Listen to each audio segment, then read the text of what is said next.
Well, I got the saw blade up there and I decided to do something a little unusual, but I was curious.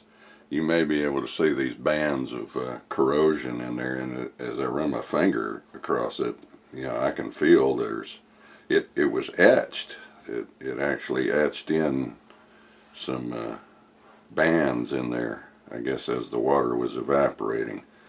And over here, maybe you can see the outline etch of the handle, where the wooden handle was attached. So I said, well, I wonder if I can, how deep those grooves are. And so I just got out a little indicator there, and I'm going to put it down. This isn't the best way to do it, of course, because there's no guarantee that over here is anything like flat, but I'm just going to sweep it across one of those bands and see if I can detect any difference in height and what that might be.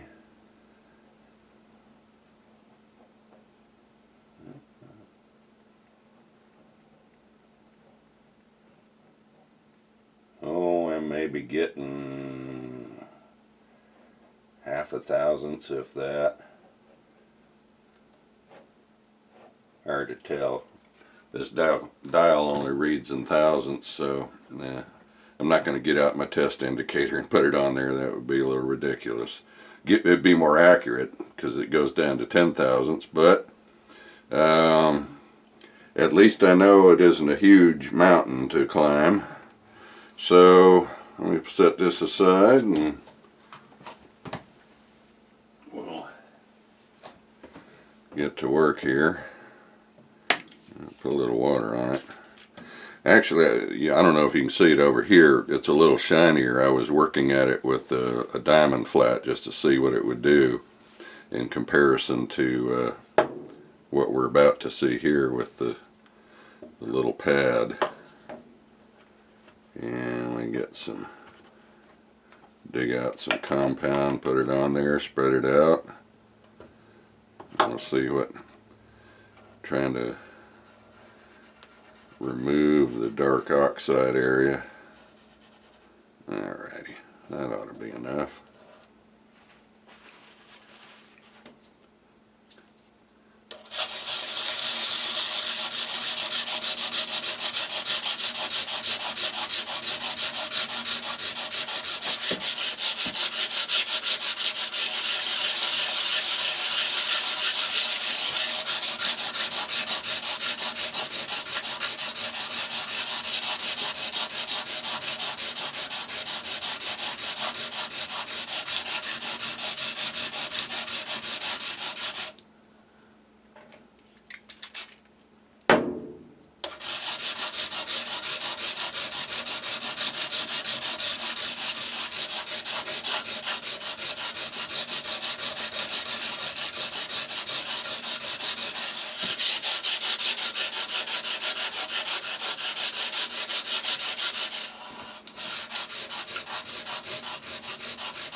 We'll see. From where I'm looking, I see a little improvement. I think I'll go at it a little bit more. I notice on the monitor that you can still see that streaky area there. But from the angle I'm looking at, which the light's bouncing off of it a little bit differently, I can tell there's a little improvement in that area. So we'll go with one more round. Obviously my compound has dried out over the years, but it's still good. You can just revitalize it a little bit and mash it up. See where we go.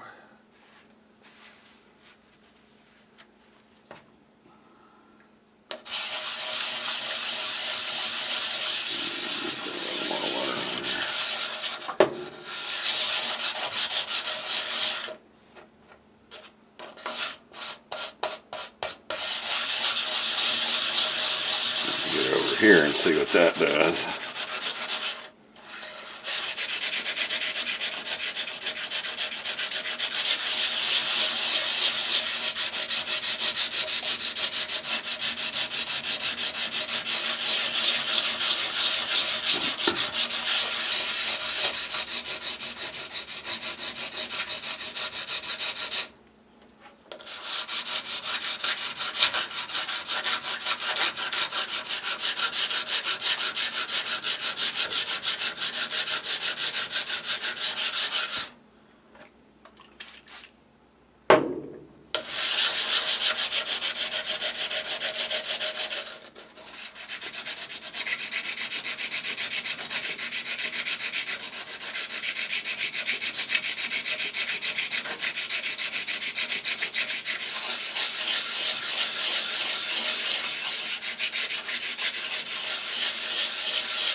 Sticky mess.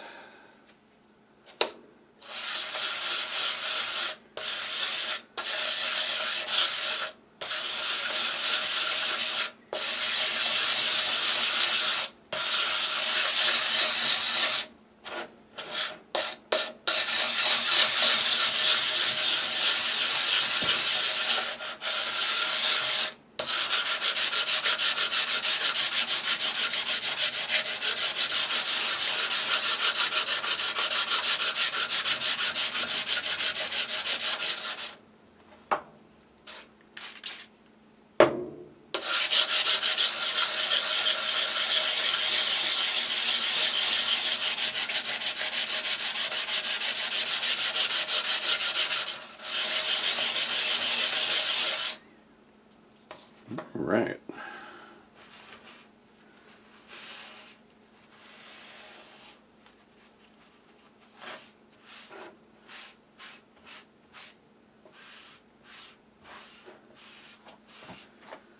Well, okay. As I look on the monitor, these streaks are still evident, but it is reducing them to a certain extent, at least removing some of the oxide that's in there.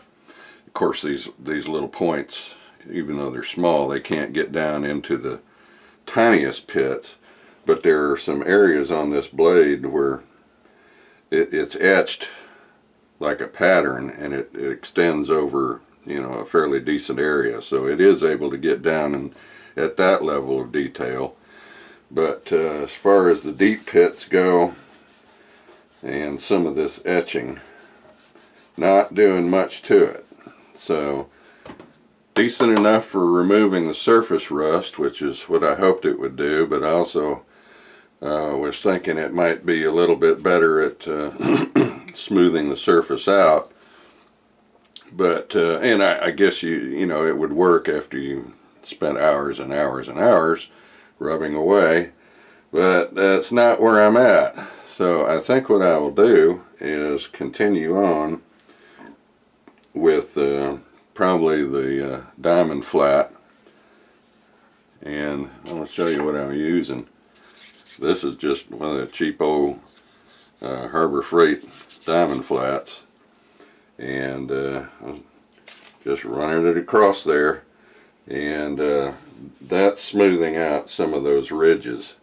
But all I need to do is get it smoothed down enough where the saw will function properly without too much friction there and an accumulation of resin or whatever it is. So I'd call that experiment with the little pad about a 50% success.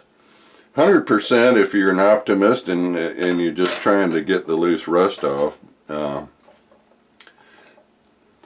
So I'll leave it up to you to decide whether or not you want to try making one of these little things. I'm going to keep this and keep messing with it, and from time to time, just to see how it does.